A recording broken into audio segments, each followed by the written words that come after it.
Wait. Yeah. Sorry.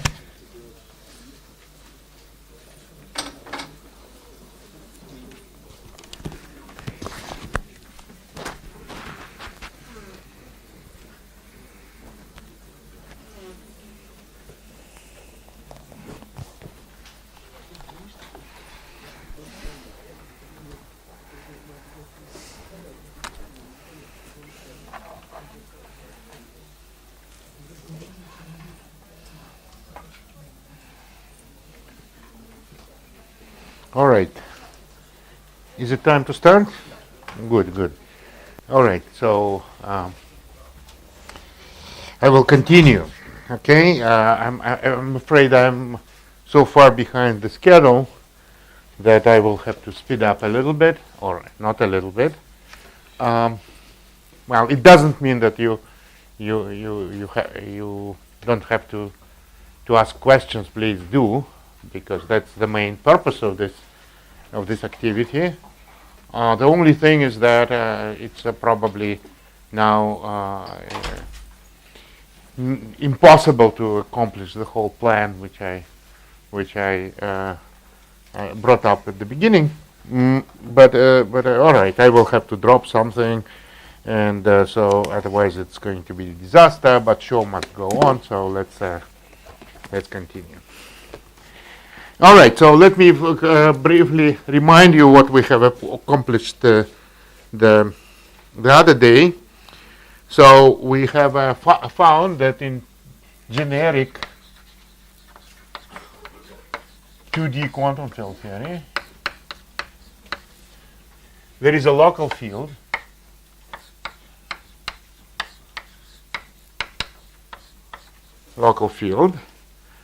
which it's scalar, local scalar field,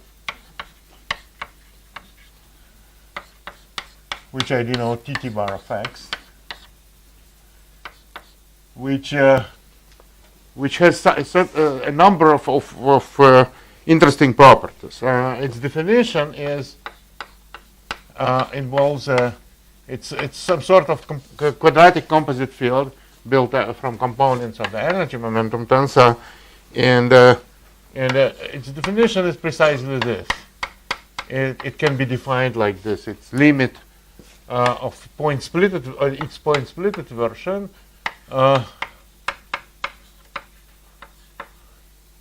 this is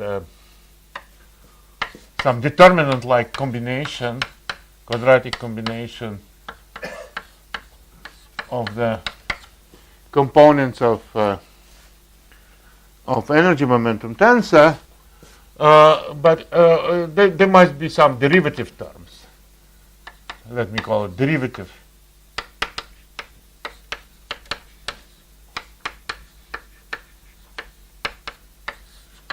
So this is a kind of, a point splitted version. Then you take a limit. And the amazing thing is that up to derivative terms, which I come back to comment again in a few seconds, then the limit exists. It's not zero, and it's not infinity.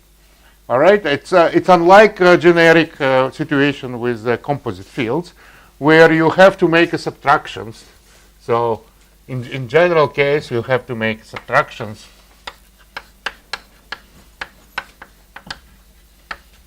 Usually, subtractions of the form of some sum of some coefficients, let me call it CA of x minus x prime. It has a form of the operator product, the terms of operator product expansion, because that's what it is. But this is a sum over singular terms.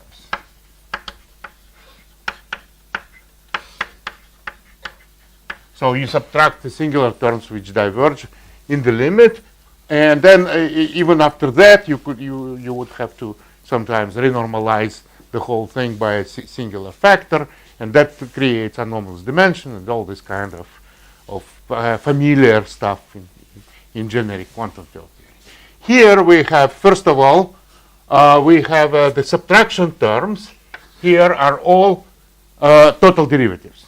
So what we have here for subtraction terms is a sum A, some C A mu of x minus x prime, and these are C functions. But the subtraction terms, all possible subtraction terms are derivatives. This is too small blackboard.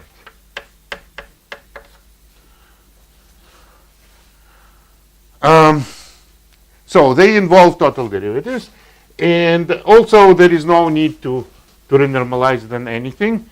This after appropriate subtractions, the limit exists in straightforward sense. So this defines T-Bar modular total derivatives. Okay, uniquely modular total derivatives. So you can this definition doesn't fix this ambiguity. All right, but we will have to live with it.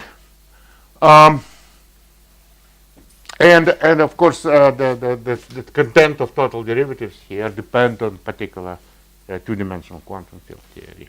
Otherwise, this is sort of universal. All right. Now,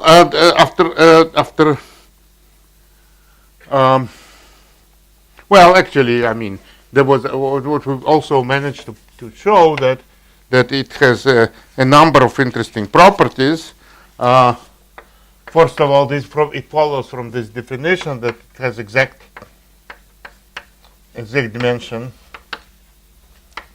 d of T-Bar equals to 4, right? So there are some certain fields which are exactly transformed in very simple way under Randomization Group transformations, and in addition there is a factorization properties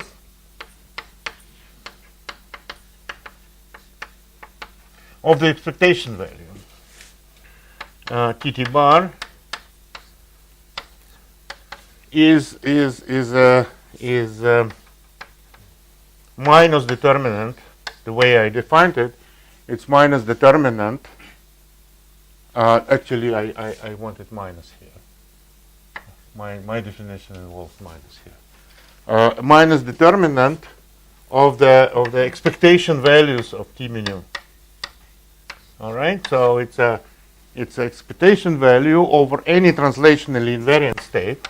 So, for instance, we can take diagonal matrix elements between stationary states, and then this expectation value is expressed in terms of energy momentum densities and the stresses of this state itself. All right, so far so good, and I think we ended up by ended by demonstrating that this relation had some interesting implications in theory of criticality. But what I'm going to do now is to add this term as a perturbation. All right. So yes. Did you explain, because I missed your first lecture, why this exists? I mean, it looks like a miracle when you derive This is the hardest question. I mean, this is sort of one of the eternal questions. Why we're here, right? What's this all about? Yeah. So I put this question to that category. We can discuss it, but it will take, it's eternal question. It deserves eternal discussion. I just wait for the eternal answer.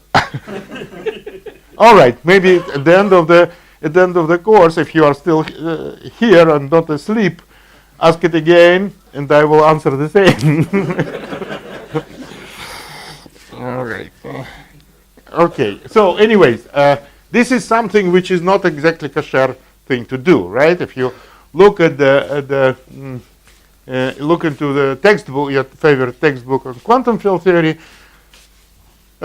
they would tell you, I mean, that's in the way of adding So generally, we define one like to define the quantum field theory by adding relevant operator or a collection of relevant operators. But now I want to add some number of so this is relevant, meaning that its dimension is below the dimensionality of space-time, below the twice the dimensionality of space-time. No, its dimension, yes, its dimension is smaller than twice the dimension.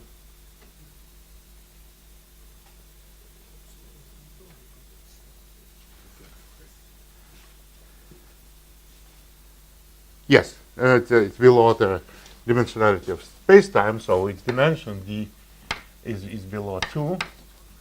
All right, and this is irrelevant.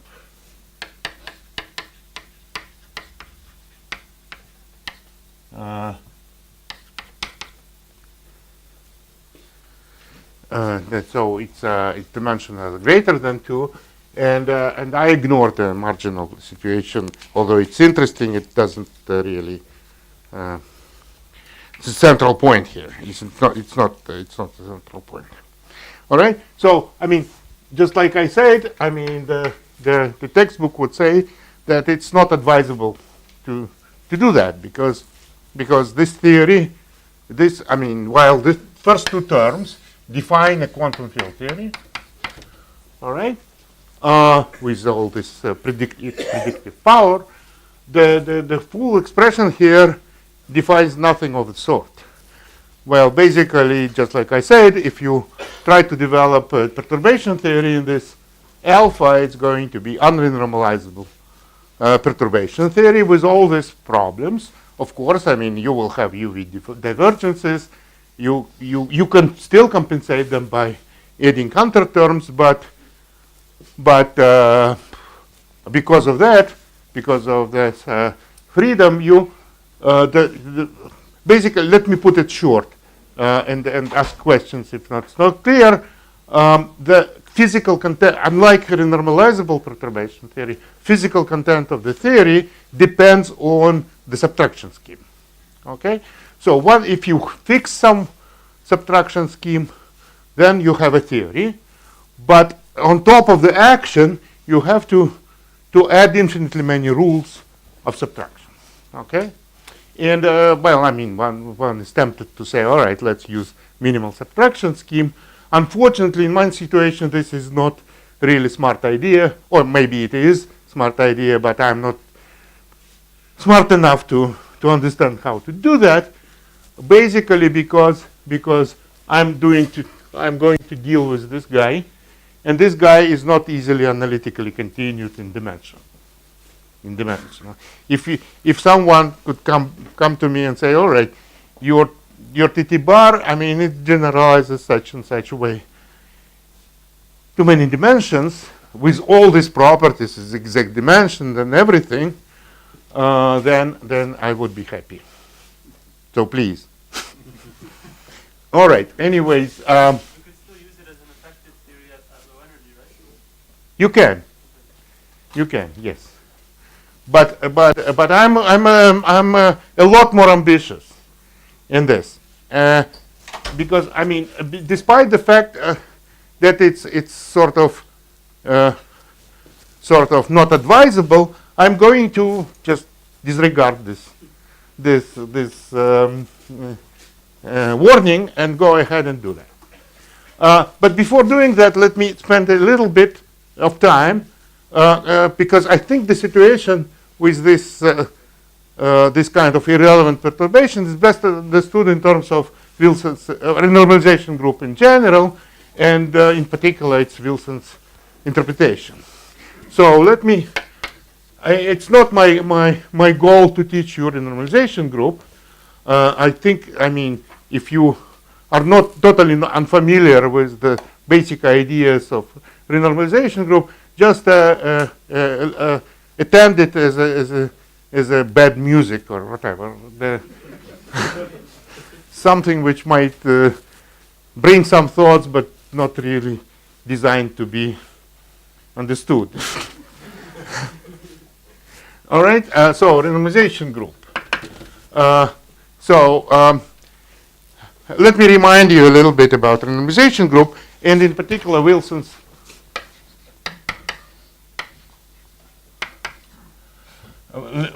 interpretation.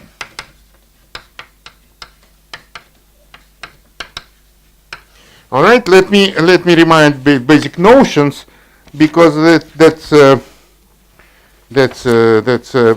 think that brings some sort of insight, and in many ways defines my motivations for working on it, on this kind of this thing. So the basic object in Wilson's randomization group is what Wilson and myself, following Wilson, I denote sigma.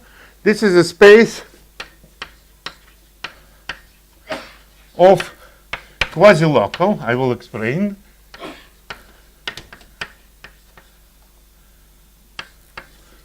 field theories.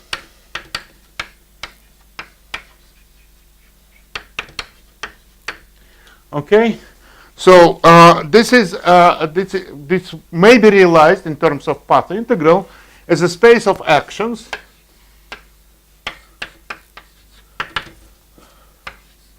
A is integral of some local density, which depends on collection of fundamental fields. So so far it's the same as I mentioned before in the path, referring to path integral. But now I'm allowed to add higher derivatives of basically of any order, because once you start, you never stop, right? So generally, this kind of expression would tell you, all right, this is just derivative expansion of something non-local. All right. So the term quasi-local means that this derivative expansion converges on field configurations. Or let me put it this way: this action is defined, well defined,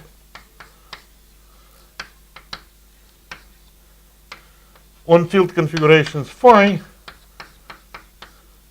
which are cut off in terms of energy. So if one writes, let's say, one of the ways to implement this is to say that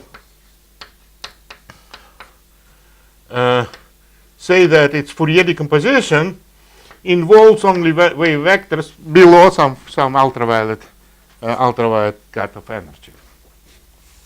All right. So this action is necessarily equipped with a cutoff, with the cutoff momentum lambda, and so that's the representative of this space. This is obviously infinite dimensional space, and so I mean, unlike the action which involves first derivatives, adding higher derivatives, of course, create all kinds of problems. First of all, it's not exactly clear how to go to Hamiltonian formalism, to operator formalism, where unitarity is very, at least very questionable, and so forth.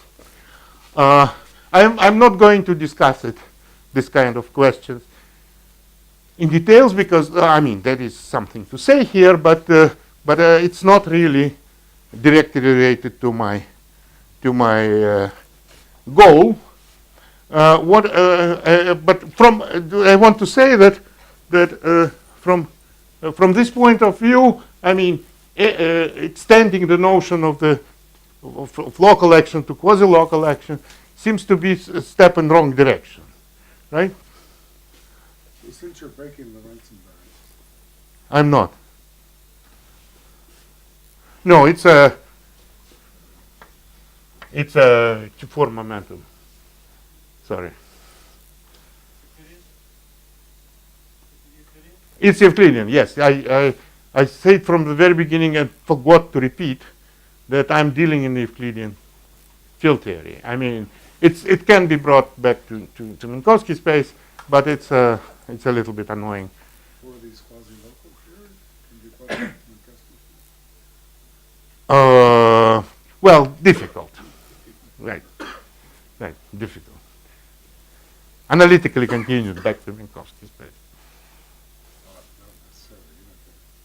Not necessarily unitary. Yeah, well, all right, just like I said, if you are not taking precautions, you are going to be off unitarity, yes. All right, anyways, so the space sigma is furnished by these quasi-local actions, and also it is demanded that path integral exists. Path integral converges. The action has such a property that integral with appropriately defined measure d phi something insertions minus action of phi converges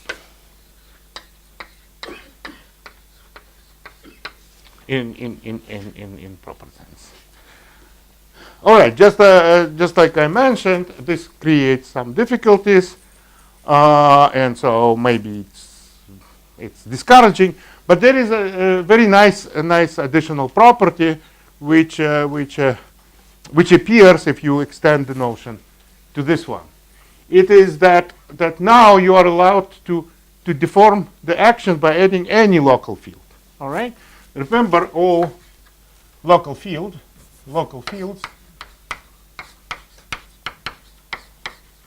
generally in the path integral all are some functions of phi of x. Phi is, I remind you, phi is some sort of fundamental field, which is integration value to the bosonic, fermionic, vector, tensor, whatever. It doesn't matter. But it's a function of generally like d mu d nu and so forth, involving any number of derivatives. And so now, if you add such a thing to the Lagrangian, you are still within the same category of objects, right? And if so let me denote F the space of local fields, and this is vector space because by adding two such objects, you get another object of the same kind. Space of local fields. All right. So let me say that now by adding some element of this space of local fields to the action, to the Lagrangian, I create again the action of the same category. So if O is element of F, then Lagrangian plus some delta, some epsilon, let's say it's infinitesimal, times O of X, is again the legitimate in this kind of sense Lagrangian. And in this sense, deformations of small deformations of the field theory are just in one-to-one correspondence to local fields, and which is to say that the space of local fields is a tangent space to sigma at a given quantum field theory. Okay, this of course demands some. It's not exactly this. First of all, because I am going to integrate eventually this, the derivatives don't matter. All right. So what I want to do is to define f hat, which is a factor of f over what I call df, where df is furnished by derivatives of local fields. Okay. And also, if I insist for some reason in keeping a Lorentz invariance or rotational symmetry in Euclidean space, I have to isolate scalar. scalars here. So then this statement becomes precise. Consider theories with boundaries. What's that? Theories with boundaries. I ignore. At the moment, boundary is very interesting, separate question. But at the moment, I am concentrating in the properties of the bulk theory, which you could. Well, I mean, basically the idea is that you could take some piece of this matter, look into it in the microscope, and I'm interested what you observe there, how it behaves when you put it in a box or cylinder or torus or whatever is separate matter. Separate matter. Actually, I'm going to discuss torus a little bit. Yes. What about field redefinition? We are. I mean, I will remind you a question when it comes to that. All right. Of course, there is a huge sort of gauge group of field redefinitions in all this space. Yes. But it's not the central point here, so let me just at the moment sail through.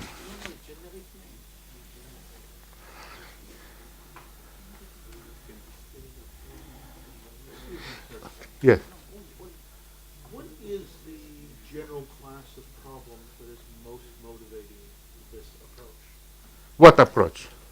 Your T-Tbar. I'm trying to kind of navigate to this circle of ideas, which I that's the kind of preparation of the scene in order to spell this out. Oh, okay. All right. So I'm sorry for being so slow, but that's my main property. I'm slow.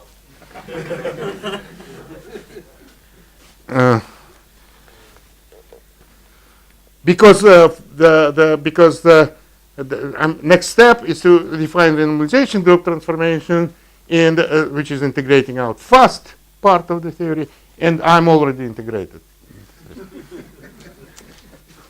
All right. All right. So, anyways, now it's time to define randomization group transformation,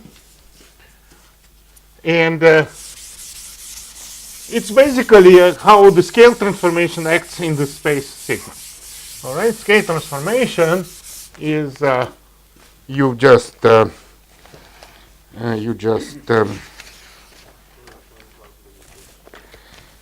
scale transformation.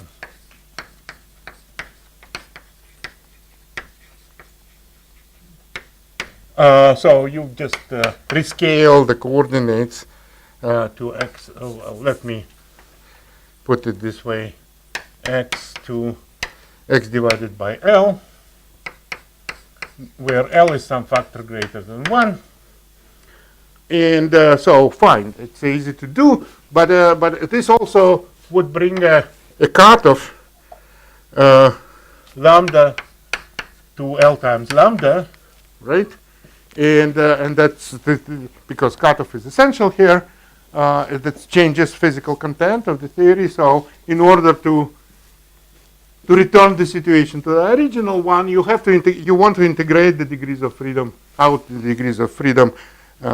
So you integrate out the first modes, the x with the wave vectors of k between no. So I'm doing something dangerous, it looks. L lambda and lambda e to the ikx. So I'm integrating out the integrate out. So the advice is Wilson's procedure. This is just one way of implementing that, but anyways, this is something which is definitely well defined. You integrate it out. You create, generally speaking, you create another quasi-local action, unless you are very unlucky and whatever. Generally, it's quasi-local. All right. So this generates a flow in the space sigma, or RG flow. For infinitesimal L equals to 1 plus dl, this is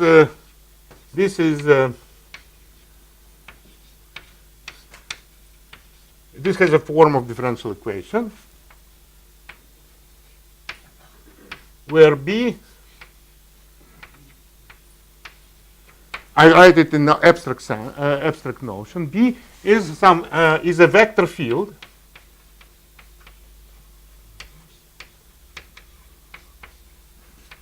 on sigma. And I remind you, vector field is assignment of a element of tangent space to each point of a manifold. All right. So the B is a vector field. This is a beta function, better known as beta function. But that's something which is generated by and here L is interpreted as logarithm of the length scale, as usual. Are you saying that if I do a scale transformation, I then have to integrate out this, or does the scale transformation do the integration? The trade scale transformation changes your cutoff to something bigger. All right, so that it changes the theory. So you have to integrate out these extra degrees of freedom in the momentum shell between the old cutoff and the new cutoff. That's what I'm saying. All right. All right. Anyways, with this said,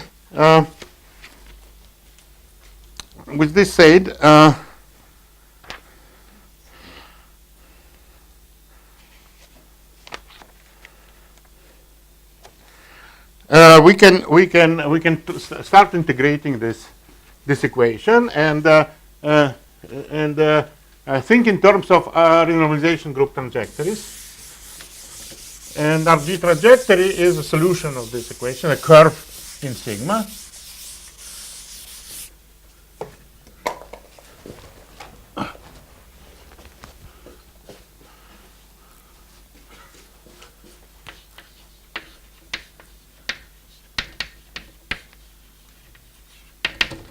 AL solution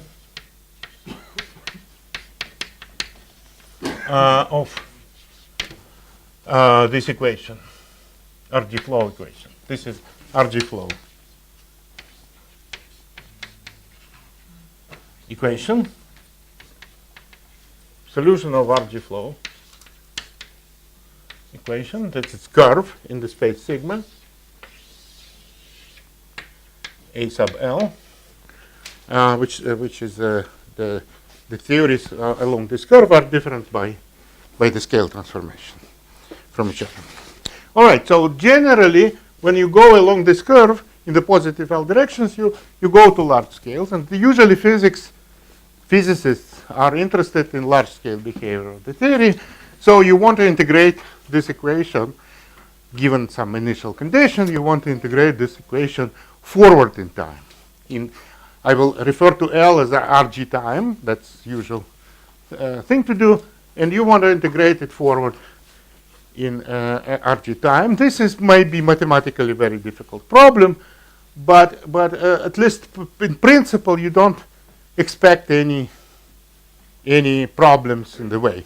The reason is that basically that we define sigma as something which is given by quasi-local action with convergent, well-defined path integral, and integrating out part of degrees of freedom is not we don't expect to this to break these properties. At least convergence of the integral is going to stay. I mean, that's common intuition.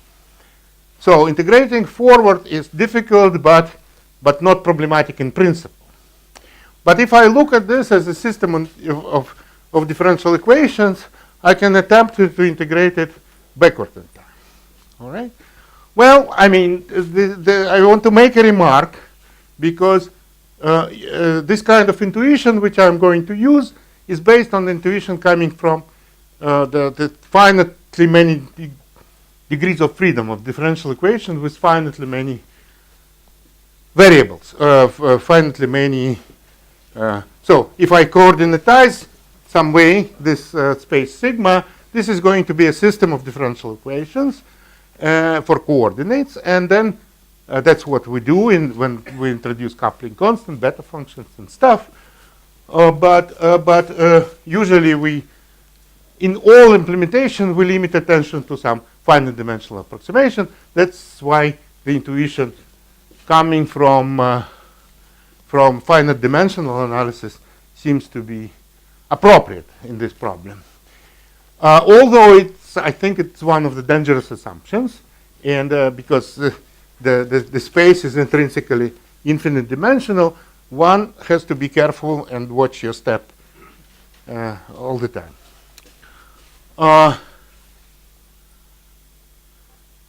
Another problem may be related, maybe not, but by integrating backward, we are doing something counterintuitive, right? We are trying to restore information which is irretrievably lost already, because we are trying to restore integrand from the value of integral, right? Not the prime form, but the full integration, which returns number, and we try to restore the integrand, which is generally impossible.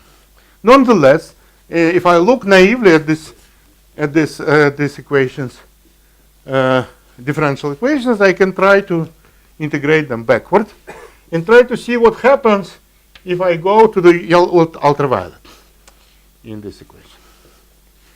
And of course, and the statement which I think Wilson made very clear is that while this integration is possible to some extent, there is no reason to expect that one can integrate indefinitely. So when you start to integrate it, eventually you get some L, which I denote minus L star, where the RG trajectory leaves the space sigma. All right. So this kind of statement. Well, and if this happens with L star finite, then we say that the theory is UV incomplete.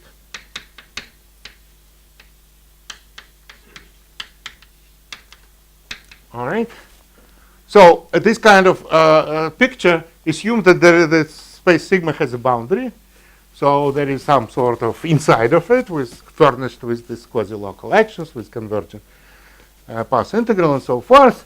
But then there is a boundary, and some sort of wild expanse lays beyond.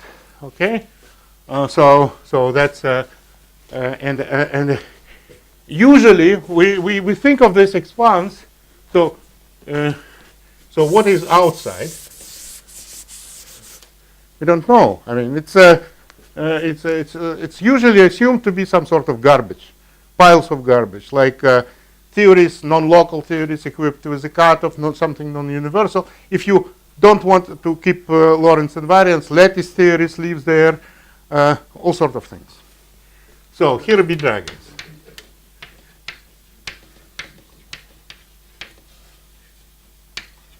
All right, and what I think is one of the motivations of this study is that maybe among this garbage there are some jewels, maybe some I don't know, pirates forgot a trunks of gold somewhere among this stuff, and we are going to try to mine it. You already know, of course, of some examples. Yes. String theory. Yes. Yes. But I want to try to look from more general point of view. Maybe One of the if I converge to string theory, that would be fine. But the starting point of your definition of the safe zone, sigma, Yes. depends critically now on how you cut things off. Yes. That's fair statement. Yes. As you modify that, sigma can shrink and grow and so. Right. Right. That's exactly true.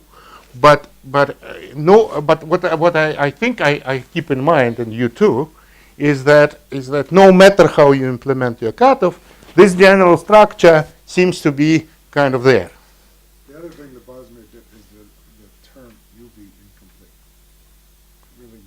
UV unknown. Well, I mean, I'm not going to argue against the terminology, but it's certainly UV incomplete as a quantum field theory defined by such and such path integral and so forth. With a particular cutoff. Right, right. Right, but I agree. I mean, the string theory is a bright spot over here, but it's not. No one said that there is nothing. I actually find it problematic to convince myself that we have proven that string theory is sort of the fifth UV completion of everything. Whatever is out there, we'll call string theory.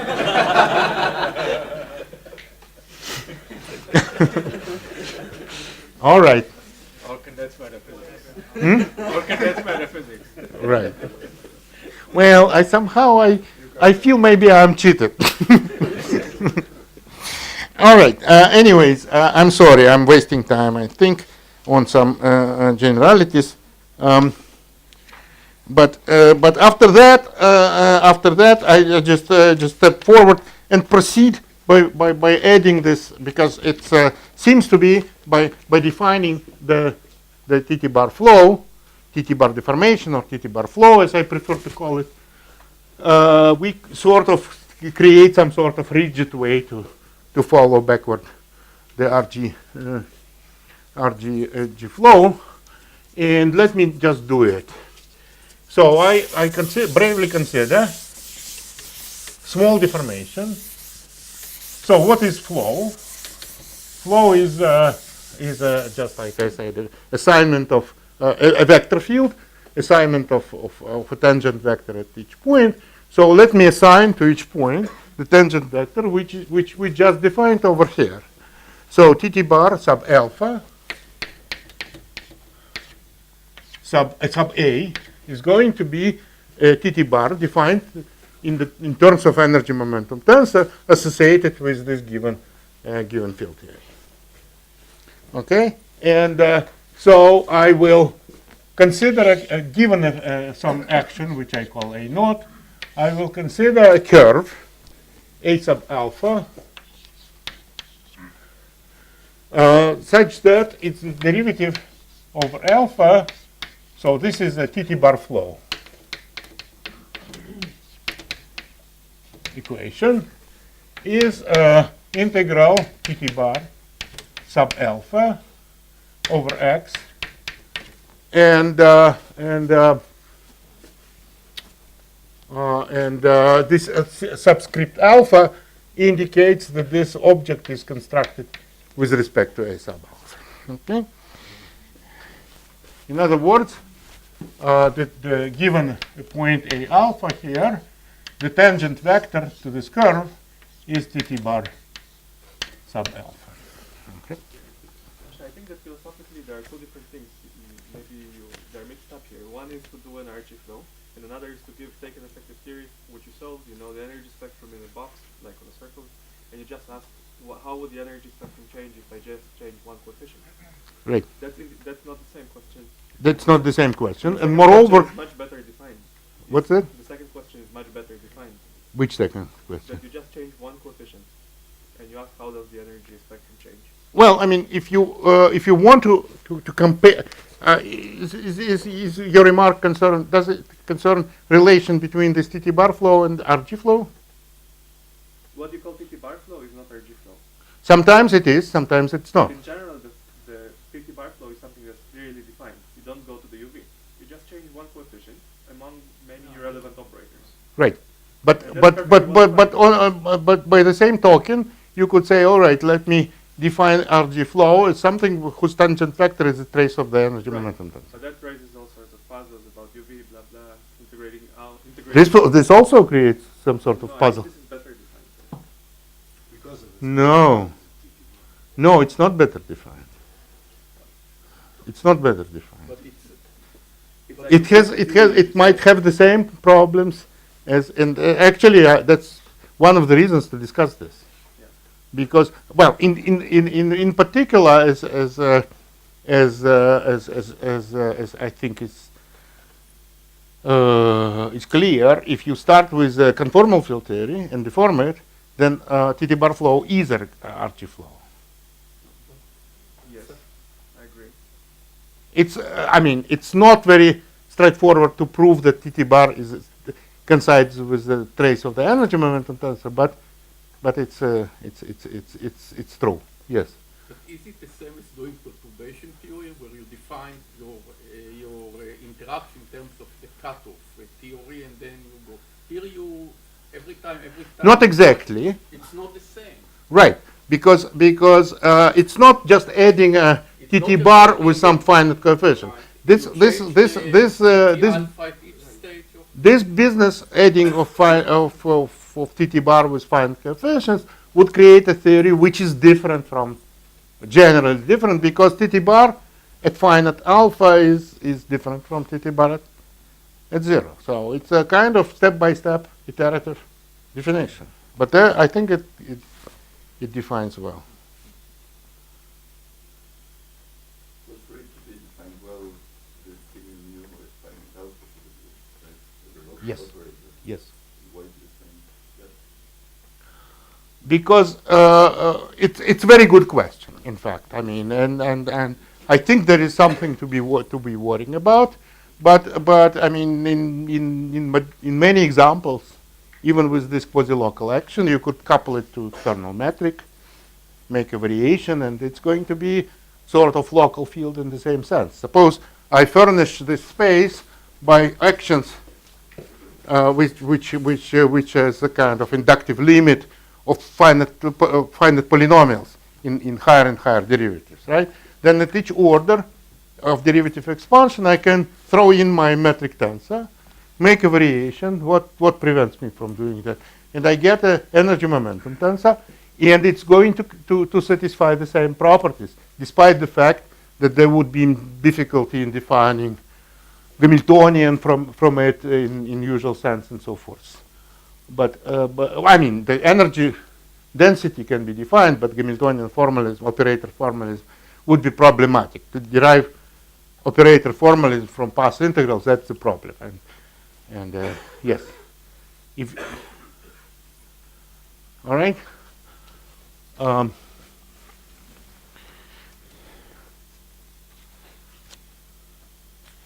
Okay, now let's study some properties. Given this definition, let's study some properties.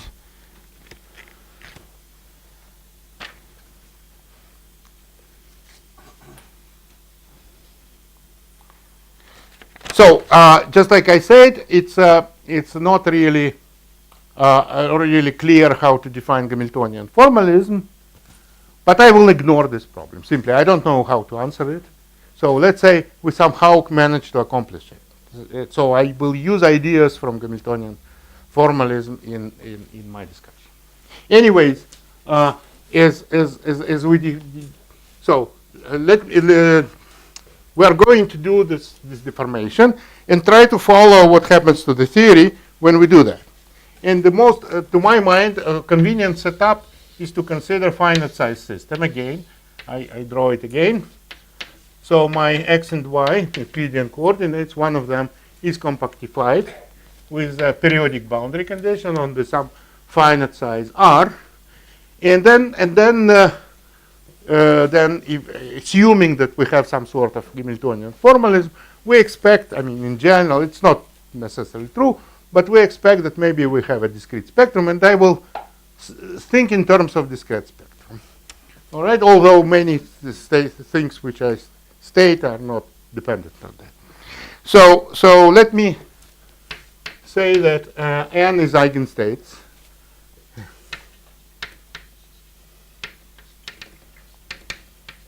of p mu of energy momentum,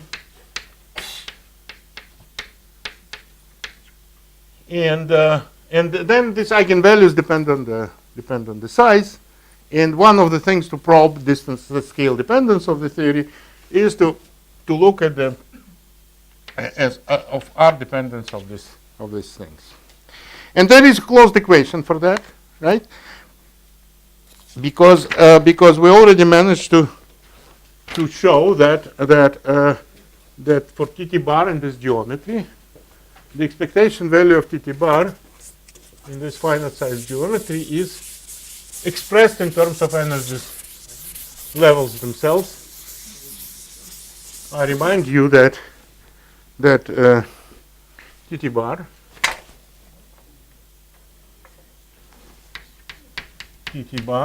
expectation value is equal to minus 1 over r e n of r d over dr e n of r plus p squared n of r divided by r. This follows from the factorization property in a very easy, straightforward way. And it actually creates a closed equation because if you make a small variation of the action, it translates to small variation of the energy momentum tensor or the Hamiltonian, and you find that What do you mean by small? small differentiate over alpha.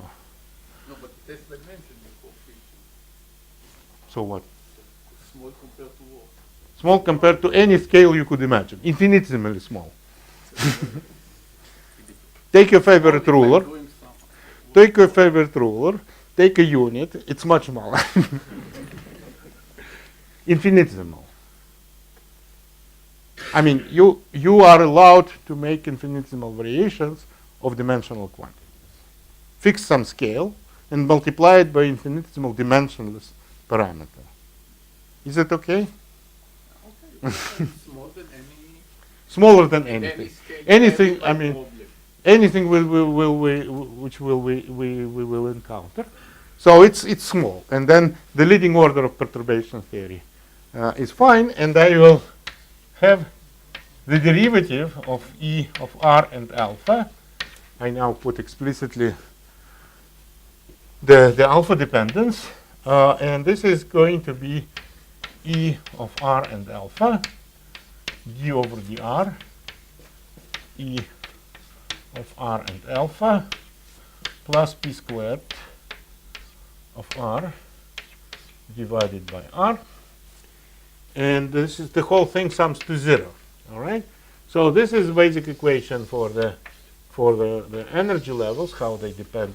So I drop index n because the equation is the same for every level, so this is the equation. It looks like there is not enough because there is a momentum here, but because if I put some periodic boundary conditions, basically p is independent on alpha, and that's, I mean, this finite size is something which is designed to make it especially clear that p is just something very universal.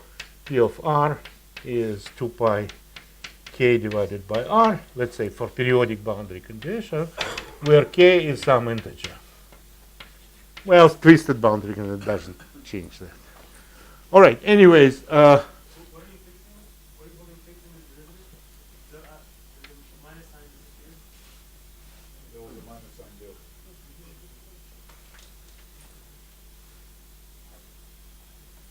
what minus sign? Okay, right. This minus sign.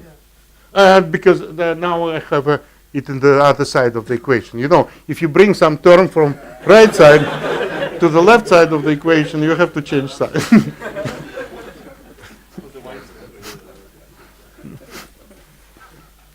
Maybe I missed some sign. I don't know. I do that all the time. So anyways, so here, just like I said, P is this, and E of R alpha is En, any L level of R and alpha. And now we can try to study properties of these eigenvalues as the functions of alpha. And let me just start. How much time do I still have? Half an hour. All right. Maybe I drop some properties. But let me. I still want to. Okay, I will restart.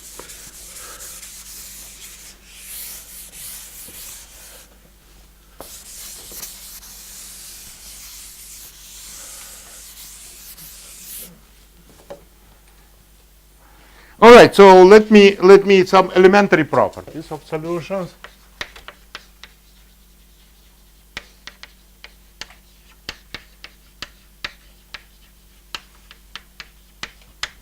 Like first I discussed bulk energy density.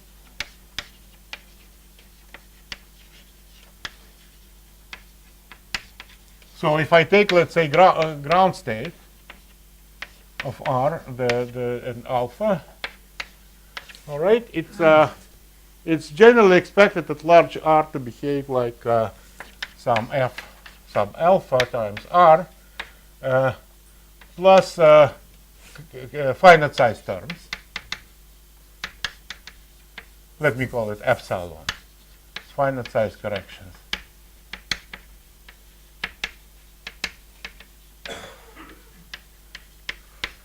These are terms which decay at large R anyway, and especially if you have a finite correlation length, they are exponentially small in R.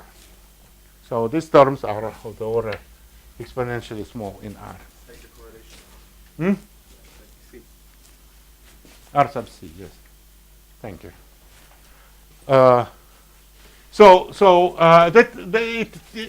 It's clear that this kind of linear term then has to be an exact solution to this equation, and this and this is consistent ansatz, and it induces the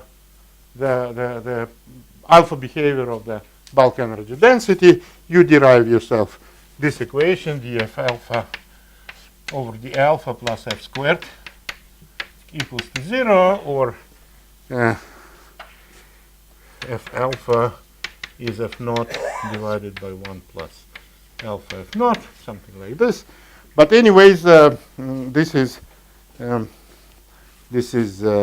how the dictates some alpha dependence of the bulk energy density. This actually can be interpreted. This bulk term, of course, can be interpreted as a kind of, you could change it by adding dark energy to your theory. Let's say I modify the energy momentum tensor by adding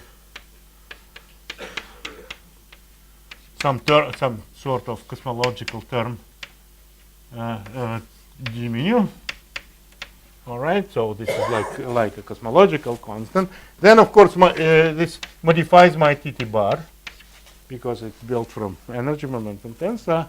It modifies in a very simple way. So T-Tbar lambda would be T-Tbar before this modification plus lambda T mu mu minus lambda squared, something like that. Okay, so this contributes to bulk energy, and so if you had it originally, this adds to by modification you add, and you derive exact same equation for this lambda term, and so this is the way to interpret it. Why can't you set f0 to 0 without loss of generality and forget about it? It's very tempting. I am going to address this question. It's very tempting to say, all right, f0 is equal to 0. All right, let's set it, and it says the same. The point is that it's a little bit. I'm a little bit reluctant to do that because in many cases this f0 has a physical meaning, and alpha dependence of f alpha has a physical meaning. For instance, I don't want to. I probably will not derive it. Not have time. But the deviation which I made about subleading singularities in the near criticality, right, is derived exactly from this formula. Okay, so if I could dismiss it and say this is spurious, unphysical, and so forth, but then I wouldn't see this form of subleading terms. And I mean, I look at physical systems, critical points, and I see these relations. So there is a physics behind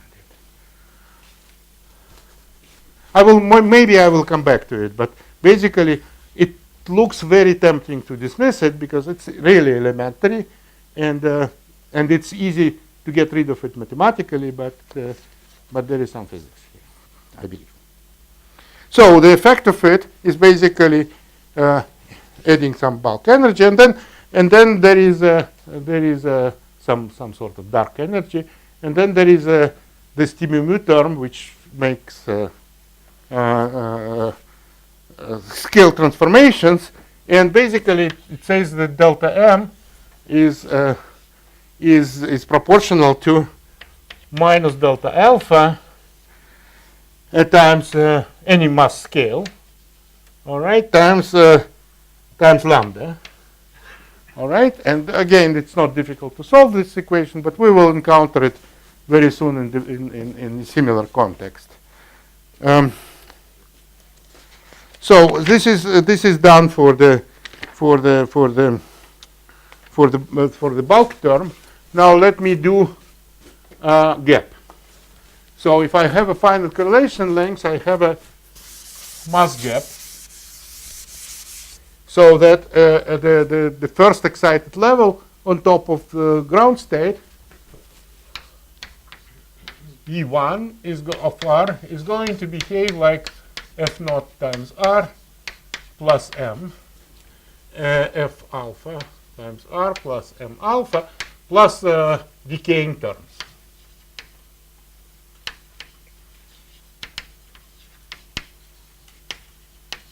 Again, by the same analysis, this part of the equation, this part of the asymptotics must be exact solution to this equation, and that generates again the same equation for F alpha, but also generates equation for the mass, and not surprisingly, it's the same as this one, d m alpha over d alpha equals to minus m alpha times F alpha. It's not very difficult to integrate it. I leave it as an exercise, but you get yourself some.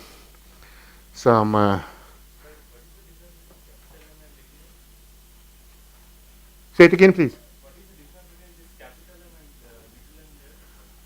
No difference. The capital M is a particular case of small m. It should have been the other way around, but but the capital M is any mass scale. It can be boundary energy, whatever, any typical energy of something. All right. Okay. So when you throw in alpha, this typical energy renormalizes this way, and mass gap is a particular case of it, and it's not surprising that it obeys the same law. All right. Now I can do the similar with the non-zero momentum particles. Similar exercise. It's a little bit more annoying calculation, but it definitely holds. But before doing that, let me make a remark, which actually which I put in the form of exercise. All right. So this time I'll give you exercise.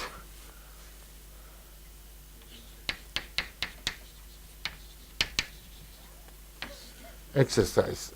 So write exercise. Write the energy level of R and alpha in terms of dimensionless quantities. So I isolate this F alpha times R, and then put some mass scale m sub alpha times u, where the u is a function of dimensionless parameters, dimensionless R. And this dimensionless R is R is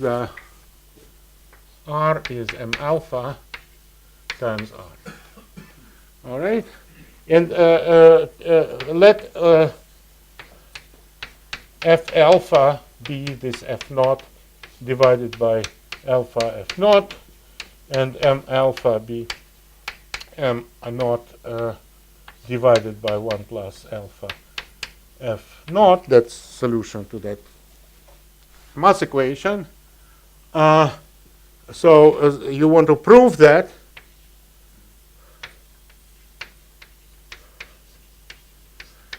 so I call this equation Burger's equation and use abbreviation BA, that U satisfies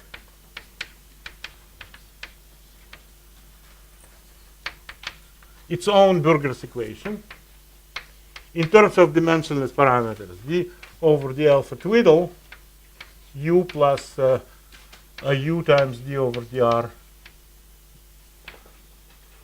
U plus 2 pi k squared over r cubed equal to 0.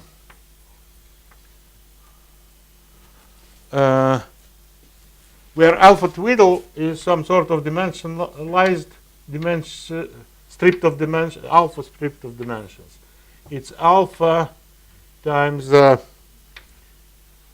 m alpha times m naught, or precisely alpha times m alpha squared times 1 plus alpha f alpha. I don't know what this expression wants to teach us, but this is some sort of identity which allows one to strip this expression from this bulk term. So there is a general way to do that, and again, it hints. I mean, it makes it mathematically easy to get rid of this bulk term, and makes it tempting to disregard it. But I still keep in mind what I told you. Anyways, after this exercise, let me come back and discuss two particle states, and that would give us exact deformation of the scattering matrix. The elastic 2 scattering matrix. So let me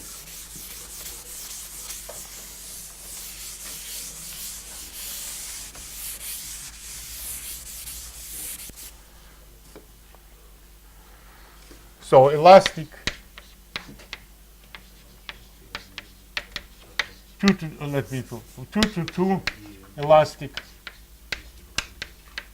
scattering.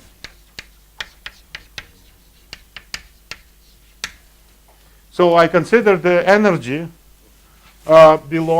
energy levels below any inelastic thresholds. It's meaning that I would consider a state which at large r becomes a state of two particles with opposite momenta. So the total momentum is 0, and I will assume that its energy is below sufficiently below the all inelastic thresholds, and then I mean there is no mixture, and you can define this kind of states, and the formulas which I'm going to write are going to become exact in the limit when size goes to infinity. So the expression for the 2 to 2 scattering phase, which I'm going to derive, is going to be exact, no matter how large energy is, because once I derive it exactly at below the thresholds, I can analytically continue it to any energies. Anyways, I write for this kind of state, my energy of R is going to have a form again f alpha times r plus 2 omega of p, where plus corrections, finite size corrections. I put this epsilon to be pedantic. Here omega of p is square root of p squared plus m alpha squared, and I assume that f alpha and m alpha behave as depend on alpha in this predesigned manner. Now this p, this state dependence on R of this term comes on R and alpha comes from from the dependence of P, because P a base quantization condition. What is the epsilon? Epsilon are finite size corrections, which are, so this is something exponentially small, e to the minus r divided by rc, or even faster.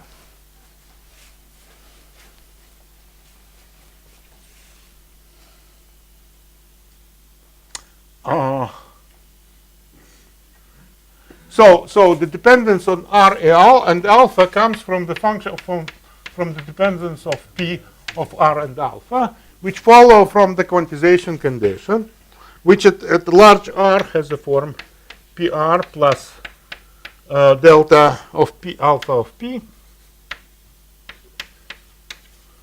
equals to multiple of 2 pi. That's a periodicity condition. This would be exact and elementary equation if we were dealing with quantum mechanics. This is a 2 to 2 scattering phase, elastic scattering phase.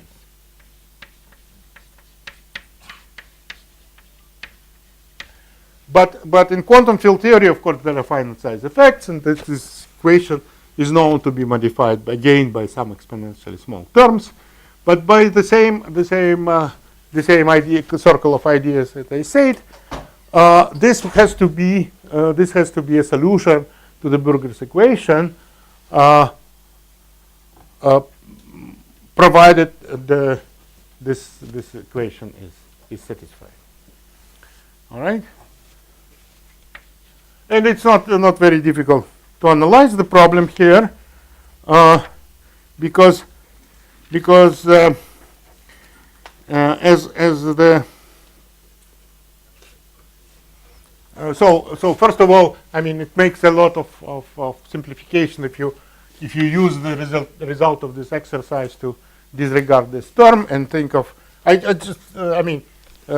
rule of the game is you disregard this term, do the calculation without it, and then recall that it's there and the parameters have to be changed in such and such way. So anyway, I will drop it, and then the equation basically relates derivatives of omega with respect to r and with respect to alpha, and in all cases, my derivatives are the overall momentum is equal to 0. That is the Burger's equation. It tells me that d omega over the alpha plus 2 omega d omega over the r equal to 0. That's my equation, and that's my Burger's equation. Now the dependence of, as I said, the dependence of these parameters come from the momentum dependence. So this converts to the equation dp over the alpha plus 2 omega dp over the r equal to 0. And then these two quantities can be related from this equation, right? Successfully take a derivative of this equation with respect of d over the alpha, and then you get something like this. Well, this is straightforward. So at the end of the day, you take this quantization condition. Let me call this quantization condition. So you take a d over the alpha of quantization condition, and you so equal to 0, and you take d over the r of the quantization condition equal to 0, and then you relate this to derivatives. And at the end of the day, you find, well, also when you differentiate over alpha, you have to remember that this one can depend on alpha. So the delta over the alpha is minus 2p times omega of p. So it doesn't even have explicit alpha dependence. Well, so it depends on alpha in a linear manner, or on alpha twiddle really. So delta alpha of p in deformed theory is delta naught of P plus minus 2 alpha P omega of P. So it's really alpha twiddle.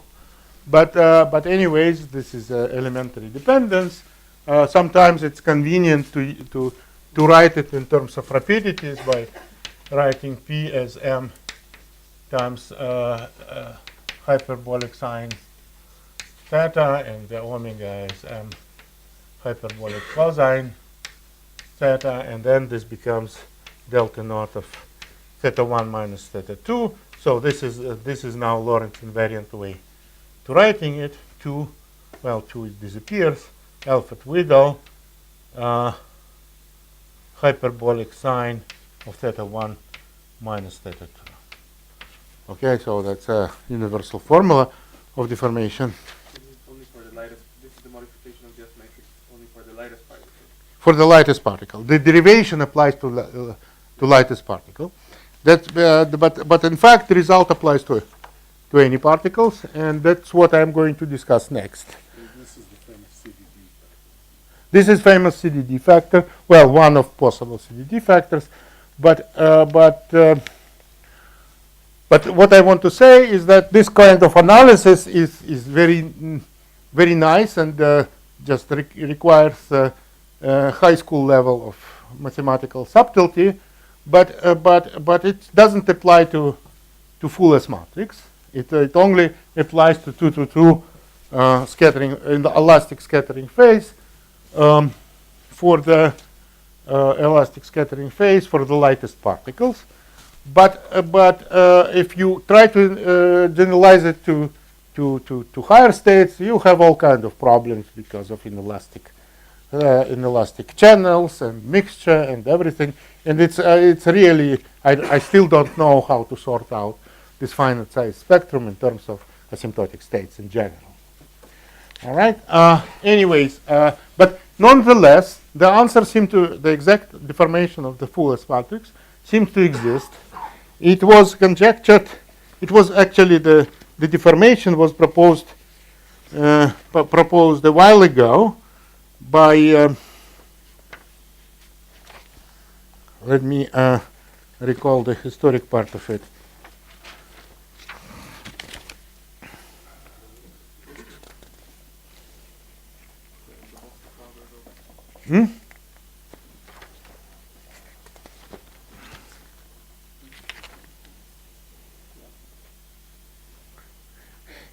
I mean, it probably has an infinite history, this kind of modification, but I saw it in 2012 by Dubovsky, Flogger, and Gerbenka, who just proposed this modification of S matrix, which I am going to produce in a moment. Then they conjectured later, I think more recently they conjectured that it's related to, it's exactly the deformation associated with the T-Tbar deformation. So it's conjecture, but with the technique which essentially was introduced by Cardi about a year ago, it's possible to prove it. And I will give some sort of simplified proof. I think the proof can be made on the basis of technique which is related but much simpler than what Cardi does. And my goal would be to display this technique. Anyway, let me first. It's confusing because they're discussing the matrix case, and I'm not clear how that applies in your case, because you're assuming that you're below the threshold. So they have this. I'm assuming that I'm below the threshold. Right, but in the Dubovsky, Flogger, Gorbenko, M alpha is 0. No, I mean They have the Nambu-Goto. they have the Nambu-Goto. M Yeah. alpha is 0. So how, Yes, I agree. There is something to worry about here, but I mean they conjecture it anyway. So I mean, what's the problem? And at least for massive theories, and I think for I mean massless S matrix is something which I am not very comfortable in 2 dimensions anyway, but although sometimes it works beautifully, I know. But it's something which works beautifully, but has maybe not legal origin. All right. Anyways, let me just write down, because I think I don't have time to give the full derivation. How much time do I have? Oh, okay. A lot of things can be accomplished in 10 minutes. At least bad things. You are in the rent signature now. What's that? Are you in the rent signature No, not yet. No. Well, actually, if you think I can, of course, I mean, the particle theory understanding particle theory in usual terms requires Minkowski signature. So without explanation, I'm going to, when I'm doing particle theory, I'm assuming space-time. Yeah, sometimes I will make it explicit, but not always. I'm slow even without this kind of remarks. All right. Anyways, the S-matrix modification looks like this. So the S-matrix deformation, let me denote it in some, I think in some.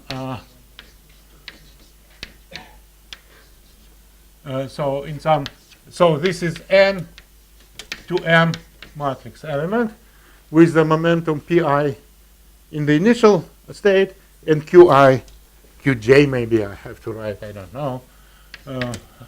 This is, so anyways, all right, let me call it Qk. All right, so I runs from 1 to N, K runs from, I hate this being this pedantic. Well, anyways, this is original S matrix dressed by this exponential factor, famous exponential factor, which is I alpha over 2, sum over initial particles with Pi arranged in the growing order. And then there is this object Pi wedge Pj. And then there is a plus I alpha over 2 sum Qk below Ql. And again, there is a Qk wedge Ql. And then it multiplies the S of the same momenta to Q and 0 on deformed theory. Okay? And this wedge thing, P1 wedge P2, is basically a wedge product of the two momenta, P mu 1, P mu 2, and the P mu is omega and P. All right, the relativistic. You said it, but I missed. This is a result of a calculation or just a conjecture at this stage? The paper I referred to contained exposed it as a conjecture, and I believe I am going to prove it. And the second question, are you going to prove it for n equal to 0 as well? Because the conjecture was mentioned is for n equal to 0. I'm going to use asymptotic theory, and I don't know well-defined asymptotic theory for massless theory. Okay, so for massless theory, I don't know how to derive it, and moreover, I don't know how to define scattering matrix. All right. Just like I already said, the notion of scattering matrix in massless theory sometimes is very useful, but not very well defined. Okay? Zero in the last line within the S matrix, that stands for massless particles. No, that's alpha. No, this 0 is not massless particles. This is, yeah, I forgot. I'm sorry. Thank you. This is alpha dependent. This indicates alpha dependence. All right, so this is the answer. And now I want to generate some sort of machinery to prove it. And I call this, so basically the idea, which I think is already there in Cardi's work, is that this T-Bar field can be written as a total derivative, okay? But at the expense of introducing some kind of non-local fields, all right? So the idea is this.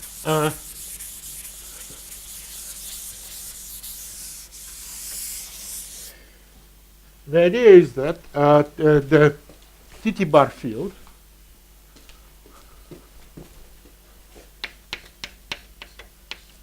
of x can be written as a derivative d mu of some other field, which I call bt mu.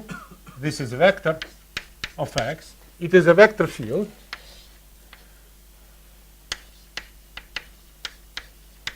So if it was a local field, adding such total derivative wouldn't change the bulk content of the theory, and from my point of view would be a trivial non-existent operation. But adding generic non-local field would spoil my locality and would spoil everything. So I mean, if you allow generic non-local field, it's not generally advisable thing to do. This is ugly stuff. We don't want to touch it. All right. But among non-local fields, there are some non-local fields which are better than. I hate to use ethic characterization in physical notions, but in some ways, yes, it's better than others. And I call this kind of general notion semi-local fields.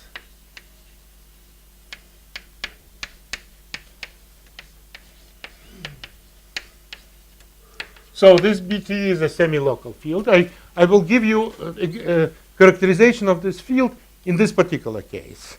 The notion of these fields, non-local fields, which are better than generic non-local fields, is more general. I don't know how to give general characterization, but borrowing the saying from Socher, you know it when you see it. All right. So basically, I start this with what I call prime form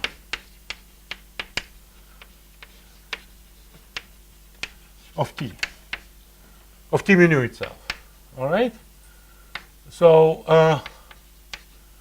we have this energy momentum tensor T mu nu, which satisfies the continuity equation, and so it's tempting to write T mu nu as a derivative of something else.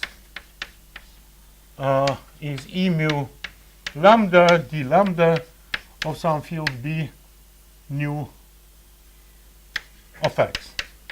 All right, and this of course ensures this continuity equation, but the price is that B is not exactly local field, but it is a semi-local field. So it's still legitimate to consider the correlation function with other local fields, with any number of local insertions. So it shares most of properties from with the analyticity and stuff of local fields, except this is no longer a single valued function. So if you take some point x where it sits, and there are some other insertions over here, let's say this is x1, and I take analytic continuation around this point to come back to the point x, the result is, so let me spell it as some sort of property of operator product expansion. So if I call this gamma 1, meaning any contour which surrounds x1, and denote this as this result of analytic continuation by this star thing, and multiply it by O1 of x1, or any field of x1. This is a local field, and it differs from the original one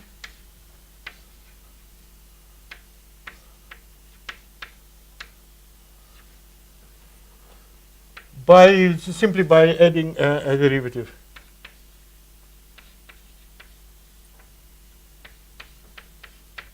of x1. First of all, it doesn't depend on x, and it's universally adds a total derivative, a derivative of this field. All right. So it's much more elementary, but spiritually close to what Zohar was discussing, I think, yesterday. But much on some kindergarten level. All right. Anyways, so this is what I call semi-local field in this context. So basically, in this context, the semi-local field is something which has this property that when you make this analytic continuation, it returns the same value plus something local. Okay? In this case, the derivative. Basically, B is the generic. B is just the surface of this topological line operator. That's the integral of T. It's integral of T. Yeah, you can write it. So it's a topological line operator. In the sense of. All right. I don't object about this terminology. Yes, but of course, I mean, it's characterized by the property that it's topological in the sense that it doesn't change under small deformations of the contour, and also it has this nice meaning that if you consider difference of B in 2 points, B mu of x1 minus b mu of x2. To define it, you need to connect x1, x2, and x1 by a contour. It's and if you express it in terms of the energy momentum tensor, it's some sort of line integral of the energy momentum tensor, and its meaning is that it's p mu of gamma 1, 2, let me call it, and it's just the flow of the momentum p mu flowing through this contour. Okay, that's the meaning of it. Well, I mean, one might be tempted to further represent this p mu as another derivative of something else, but I don't need it, and it makes things more cumbersome with no advantages. All right. Anyways, Because you didn't explain why T-Tbar can be written as a derivative of semi-local. yes, if I have 1 or 2 minutes, I will be able to do that. So, I mean, people ask. All right. So, anyways, if this was a classical field theory, this would be elementary property. So, no, I don't want to erase this.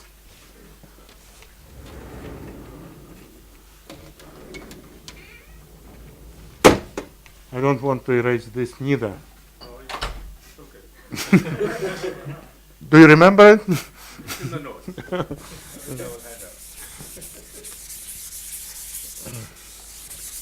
All right. Anyways, let's form this combination, which we were talking about: E mu lambda, E mu rho, the determinant-like combination, and I will just take straightforward limit x prime equals to x, and write it as T mu nu. That's determinant of T mu nu. Okay. T lambda rho of x, and I plug here. Where do I want to plug? Which way? I want to plug here, right? I want to plug here this kind of representation. All right. So I write T mu nu as advised. So here I write E mu E mu. Well, actually, I want to comply with my notes. I want to write it E nu sigma d sigma d mu of x. Okay. So this then have these two epsilon symbols, which nicely produce delta symbol, and as a result, the whole thing boils down to E mu lambda times d rho b mu x times T lambda rho of x. All right. So the derivative d x on b mu, but I can extend this derivative to the whole thing because t satisfies the continuity equation. So I can write it this way, which makes it the derivative form explicit. I want to wrap it up for today, but let me say something about it, because I mean, at this point, someone could start yelling. I mean, you are doing something which you were taught not to do. I mean, didn't they tell you that it's not legitimate to transform action using equations of motion? And yes, I was told that it's not legitimate to do that.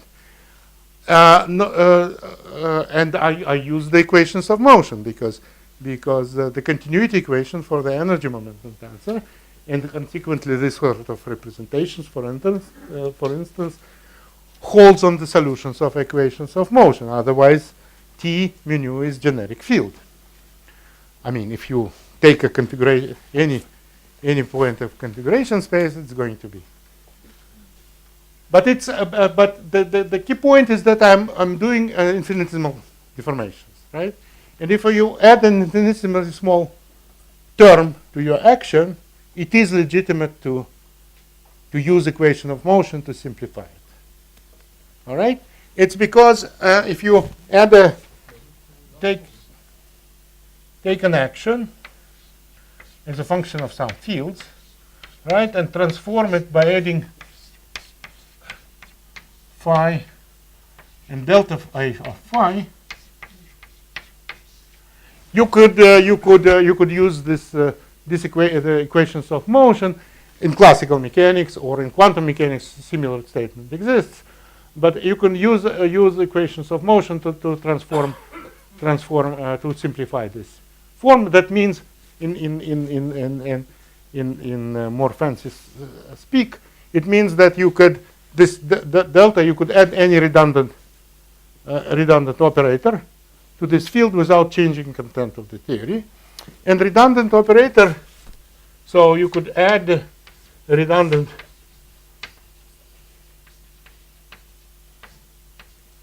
integral of redundant operator. All right, and redundant operator basically is some function of redundant. Typically is phi, some f of x, some local stuff, f multiplied by the equations of motion, by delta a over delta phi of x. All right. So what I'm saying is that if I add to delta a infinitesimally small portion of that, and for that reason I put some delta in front of this f, then the content of the theory doesn't change, because this one is absorbed by Fielder definition, right? So it is absorbed, effect of that is absorbed by redefining f of x by phi of x plus or minus actually delta f phi of x and so forth, so all these derivatives. So this is some sort of Fielder definition which David mentioned before, but this is one of them which makes this kind of transformation legitimate. I think with this I want to stop. I will do this calculation again on the level of correlation functions, operator product functions next time, and then we will be able to derive the deformation of the S matrix.